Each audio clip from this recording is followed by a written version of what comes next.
Family కోసం లేకపోతే మన జీవనోపాధి కోసం కొన్ని చేయాల్సి ఉంటుంది. కానీ దాని నుంచి పక్కకు వచ్చి మనకి ఏదైతే ఇష్టమో దాన్ని ఎక్కువగా చేయడానికి ప్రయత్నించాలి. ఫస్ట్ ఏంటమ్మా, ఏదైతే మనం ఎక్కువగా ఇష్టపడతామో ఆ పని చేయాలి. తర్వాత do what you are good at. ఎక్కడైతే నీకు మంచి అంటే సామర్థ్యం అంటే ఎందులో ఉందో అదే చేయాలి. మనకు నచ్చిన పనులు, మనకి ఇష్టమైన పనులు ఉన్నాయి, కానీ అందులో మనం మంచి సామర్థ్యం లేకపోవచ్చు.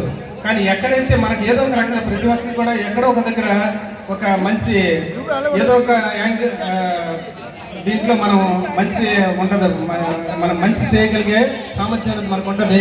కాబట్టి ఏదైతే మనకి మంచి ఎఫిషియన్సీ ఎందులో అయితే ఉందో దాన్ని ఎక్కువగా మనం చేయాలి. మూడోది do what the society needs.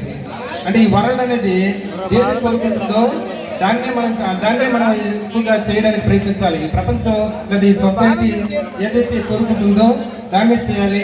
లాస్ట్ది do what you are paid for. మనకి ఏ రకంగా అయితే ఎంత చేస్తున్నాం చూడండి, ఈ కార్యక్రమం చేయడానికి ఫైనాన్స్ కూడా ఉండాలి, ఏదో ఆర్థికంగా కూడా ఎకానమీ అనేది ఉండాలి.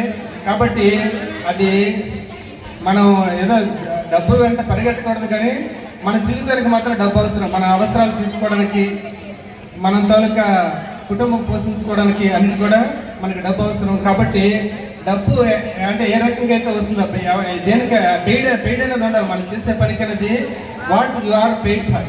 మనకి ఏది చేస్తే మనకి డబ్బులు వస్తున్నాయో కూడా ఆ పని చేయాలి. ఇలా ఈ నాలుగింటిని కూడా బ్యాలెన్స్ చేసుకుని వెళ్తే మనం ఎక్కువ కాలం జీవించగలుగుతాం, తర్వాత ఎక్కువ ఆనందంగా ఉంటాం, మంచి విజయవంత జీవితాన్ని గడుపుతాం అనేది చెప్పారు. ఇక్కి అంటే లైఫ్ అంట, గై అంటే పర్పస్ ఆఫ్ లైఫ్ అన్నమాట.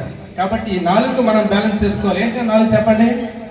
Do what you love. రెండోది do what you are good at. మూడోది ఏంటి, do what the society needs. నాలుగోది do what you are paid for. ఈ నాలుగు కూడా బ్యాలెన్స్ చేసుకొని మీ అందరూ కూడా మంచి ఆనందంగా జీవితం, మంచి సక్సెస్ఫుల్ లైఫ్ని ఎంజాయ్ చేయాలని భగవంతుని కోరుకుంటూ